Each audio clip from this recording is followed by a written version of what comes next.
Hi, I'm just sitting here in my house and I was kind of reminiscing about my teenage years, and I've always been an adventurer, and Basically, I guess it's in my bloodline.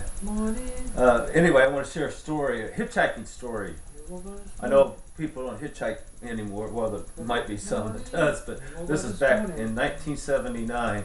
It was in the summertime, and I grew up on a farm, and I was just bored, and we had a creek that ran through our property, and a swimming hole like the Norman Rockwell type setting, and that's where we go swimming and hunting, fishing, and stuff like that, and camping. But one summer day, I just turned 18, and I was bored. I've never swam in the ocean before. I think I'll hitchhike to California and take a dip in the ocean.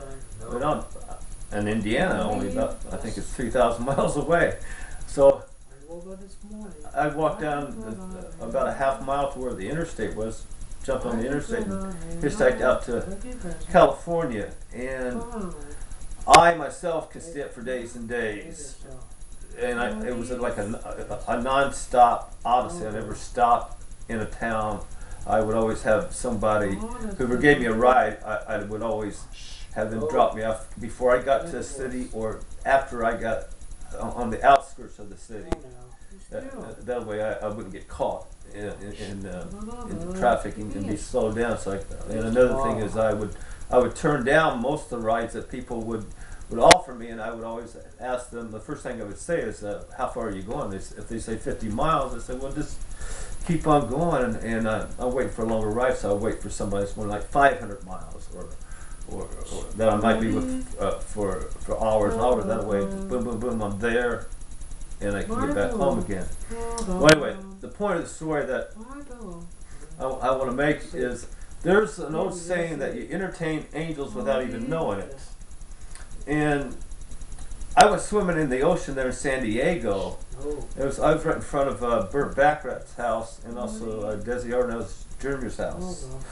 And I was walking away from the ocean and the beach, and this Hispanic woman pulled over. She had a beer in between her legs, and she goes, "You need a ride?" And I go, "No." I go, "What way are you going?" She goes, "That way, it's the south." And I go, "Well, I'm going towards Los Angeles." I got another ride, and this time it was two women, and they was going towards Los Angeles. So I'm on the interstate, but but they were in a truck, and I was sitting in the back of the truck, and we pull off the interstate, and there's no buildings, nothing around at all. You know, I don't even think it was even lit, but there's a bridge that goes over the interstate. This is in between Los Angeles and San Diego, in this town called Escondido, California. And I jump out of the truck, and I'm getting ready to talk to these women. I have a choice. I can go with them for the night. But all of a sudden, this guy jumps out of the bushes and goes, "Hey, you need a place to stay?" So I'm looking at him, and I'm looking at them. Just stay there. And I go, "Yeah, sure. Yeah." Stay there. So he goes, "Follow me." So Just stay there. we walk up this mountain, and this man never says anything. He doesn't say anything. The only thing that he says is watch out around the rocks, there might be snakes. So we get at the very top of this mountain, and there's this blazing fire. I mean, this gigantic fire. He had a brand new cot right by the fire, and this brand new tent too, this little putt tent.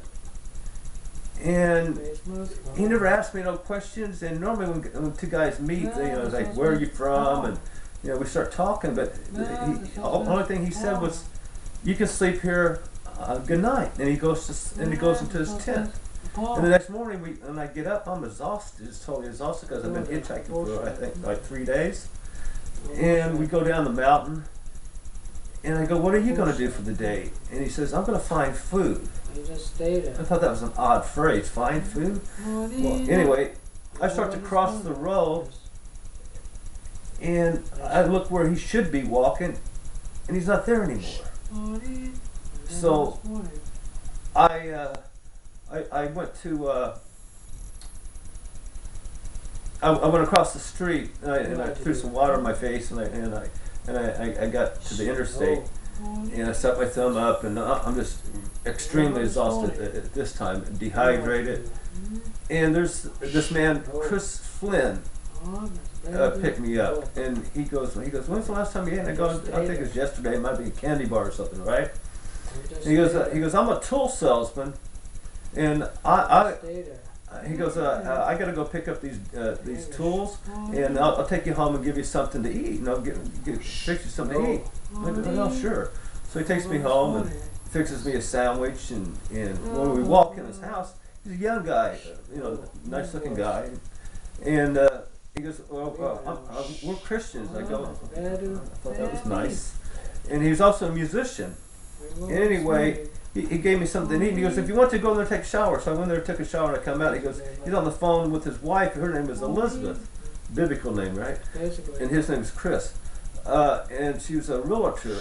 And he gets off the phone and he goes, hey, if you want to, you can stay here with us. So anyway, I stayed there with him for 2 weeks. They took me to the beach. They took me to churches. They took me sightseeing. All this stuff, okay? Free. And then after 2 weeks, I just jumped on the interstate and came back home. But the moral of the story is when this happened, I never thought about it. I didn't think about it for years and years because you always hark back on your past. And I was thinking, what man wakes up in the morning and thinks to himself, well, I'm going to go and hide behind a bush and maybe a hitchhiker might come by and I can jump out and say, hey, do you need a place to stay? That's not logical, is it? So what's the odds of that happening? And what's the odds of whenever you get it? When we walked up to the top of that mountain and he's at the bottom of the mountain, why is that fire still blazing? You got to be up by the fire and continually putting wood on it to keep it blazing like that. It goes out. Just stay there. And then again, the next day, I could have met anybody. There's 30 million people in California. The Christians are there. I'm leaving now. So, Just stay there. to me, that was my entertaining an angel without even knowing it. And there's other instances in my life, but it is true. It is true because I can share other stories. But this is just a hitchhiking story, and also, like I said, it's the entertain angels without even knowing it. Just stay there. Just stay there.